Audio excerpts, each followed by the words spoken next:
इस देश में 12 लाख से अधिक साधु संत और पुजारी रहते हैं, लेकिन ये लोग इमामों के लिए वेतन की घोषणा करते हैं, एक पक्षीय कार्रवाई करते हैं। क्या एक सेकुलर एजेंडा है? दिल्ली की सरकार ने किया, पश्चिमी बंगाल की सरकार ने किया, महाराष्ट्र की सरकार ने किया। क्या यही सेकुलर एजेंडा है? सांप्रदायिक आधार पर ये लोग बांटते हैं समाज को। उसी प्रकार से उससे भी खतरनाक स्थिति, आतंकवादियों पर दायर मुकदमे वापस लिए जाते हैं और उसके बाद भी ये कहते हैं कि सांप्रदायिक हिंसा बनी रहे। महोदय, चर्चा का विषय होना चाहिए कि आखिर सांप्रदायिक कौन है, कौन है सांप्रदायिक? महोदय, जो हम लोगों ने जाना है, जो हम लोगों ने समझा है, इस सांप्रदायिक वह होता है जो कहता है कि मेरा इष्ट या मेरा देव या मेरा पैगंबर ही सर्वश्रेष्ठ है। उसके मानने वालों को तो जीवित रहने का अधिकार है, शेष को नहीं। मुझे लगता है वह सांप्रदायिक है। हिंदू जीवन दर्शन कभी इस बात की इजाजत नहीं देता। जियो और जीने दो पर विश्वास हमारा दर्शन करता है। और दुनिया की कौन सा मजहब और कौन सा ऐसी कौम है जिसको विपरीत परिस्थितियों में हिंदू दर्शन ने अपने यहां शरण न दी हो, उसको फलने फूलने का अवसर न दिया हो? कौन सा ऐसा है दुनिया के अंदर? लेकिन आज जिस हिंदू दर्शन ने सबको शरण दी, सबको फलने फूलने का भरपूर अवसर दिया, आज जब उसी के खिलाफ षड्यंत्र होना प्रारंभ होता है तो उसे एकजुट होना तो पड़ेगा ही। और मुझे लगता है इन लोगों के कर्मों का फल है कि पूरे देश का हिंदू जनमानस आज इस बात के लिए तैयार हो रहा है कि उसके खिलाफ आज शासन तंत्र से जो षड्यंत्र हो रहे हैं उसका जवाब अपने स्तर पर देना ही पड़ेगा। और आज वही स्थिति सामने आई है।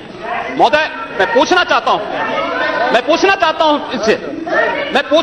इन लोगों से, जब भारत का मुसलमान हज यात्रा करने के लिए जाता है, महोदय, जब हज यात्रा करने के लिए जाता है, उसकी पहचान कब भारतीय के नाम पर नहीं, पाकिस्तानी के नाम पर नहीं, बांग्लादेशी नाम पर नहीं, भारतीय उपमहाद्वीप का जो भी मुसलमान हज यात्रा करने के लिए जाता है उसकी पहचान हिंदू नाम पर होती है, उसकी पहचान भारतीय, पाकिस्तानी या बांग्लादेश के नाम पर नहीं। लेकिन अगर उसी हिंदू पहचान को हम इनके ऊपर यहां पर लागू करने का प्रयास करते हैं, इनको बुरा लगता है। हिंदू सांप्रदायिकता नहीं, हिंदू राष्ट्रीयता का प्रतीक है। और भारत की राष्ट्रीयता का प्रतीक हिंदुत्व को बदनाम करोगे, उसकी कीमत चुकानी पड़ेगी इन लोगों को। और इसलिए महोदय, मैं आप सबके आपके माध्यम से एक बार कहना चाहता हूं। महोदय, एक बार गुरुदेव रविंद्रनाथ टैगोर ने कहा था, गुरुदेव रविंद्रनाथ टैगोर ने एक बात कही थी। उन्होंने कहा था, अगर भारत को समझना है, बैठ गए आप, अगर भारत को समझना है तो मैं भारतीय अस्मिता को पहचानना पड़ेगा।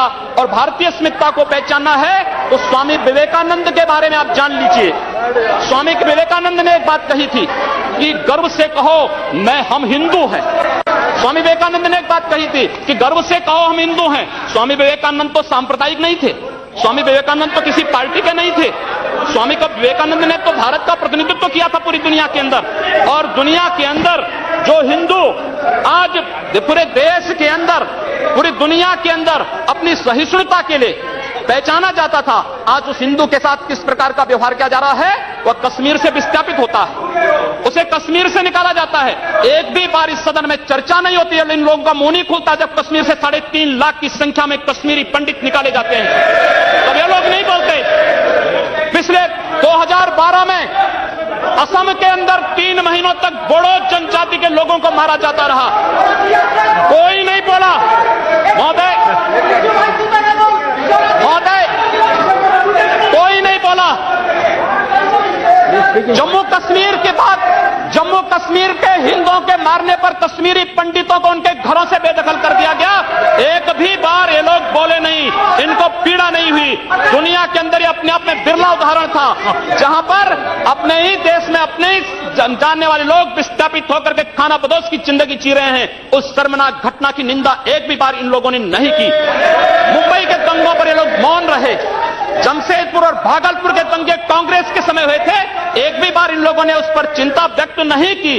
और तो और 1984 में इस देश के अंदर जिन सिख गुरुओं का योगदान इस देश को बचाने और इस देश की धर्म और संस्कृति, इस देश के समाज को बचाने में बहुत महत्वपूर्ण थी, उन सिखों के कत्लेआम पर भी इनको शर्म महसूस नहीं होती है। और आज लोग इस देश के अंदर करते हैं